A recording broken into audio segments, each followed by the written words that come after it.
You know who this guy is? Well, if you know who this guy is and you're anywhere near or around the Ozark region, then you probably already have an idea of the coin that I'm going to be talking about today.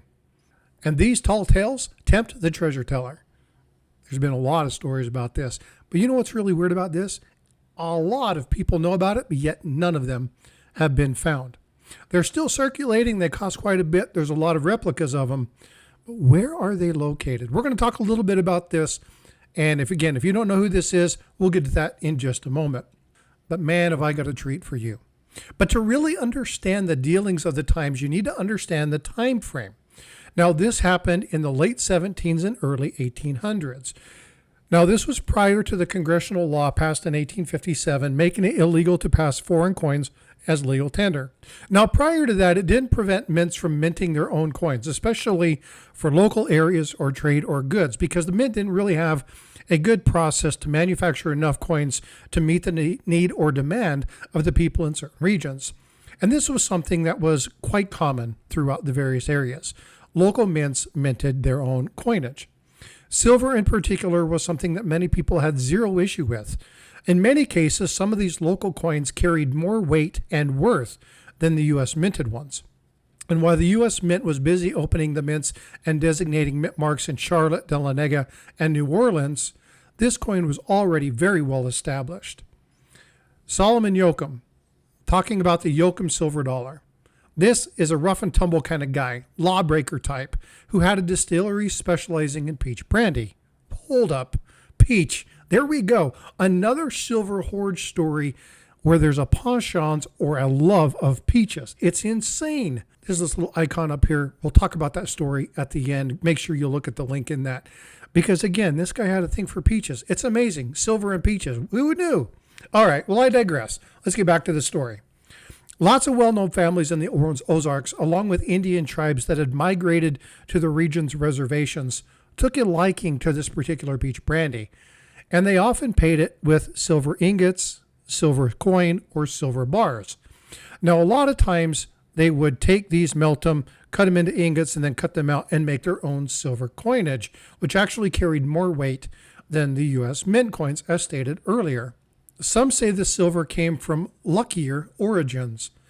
I ran across a story by the Numismatic Biloba Society that talked about silver in this area was quite abundant. And there was a claim where they had begun to mine silver. Many of them were attacked, and the survivors sealed within the cave, this cave that was supposedly lined with silver walls.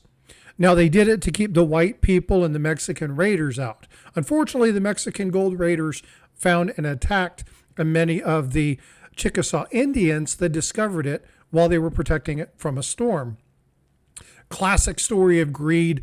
Again, those people buried it to hide it because they didn't want people to find them, and the Mexican gold raiders never returned. So the Yokum family supposedly settled in the area, and they were rumored to have found the bars that were stashed there both by the Indians and the Mexican raiders. And again, did what they did when they sold the peach brandy. They would cut them into ingots, form them into discs, and then stack Yokum, Yoacham, we call him Yokum, and there is where we get the name the Yokum silver dollars. Now, the Yokum silver dollars were said to be worth more than the weight of the government silver dollars at the time, again, because of their demand within that local region.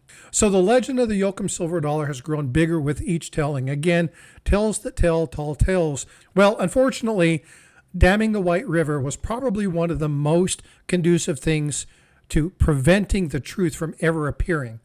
Now, if you look at the communities of the Ozark ancestors, most of that is underwater. And a lot of times during the Civil War, when somebody would take over a building or take over an office, they would burn a lot of the documents because they would reestablish the documents and make sure that they put their own people on those properties, on those lands. And that happened a number of times in this particular issue. So the question is, where are the coins? Are there silver dollars? Are there ingots? Might be time to call in some divers if all this is buried. Is there anybody that can find it? Could it be you? Well, just know something. that if you're going to be looking for something like this, it's going to require a lot of time and a lot of effort. And with the Silver War destroying much of the documentation, it's going to be quite the intriguing puzzle. Now, I've looked at chat groups, I've looked at discussions on this, and there's a lot of people still trying to find this out because this is definitely something of intrigue. Well, if you like this story, you're going to love this story of the hoard that was also buried.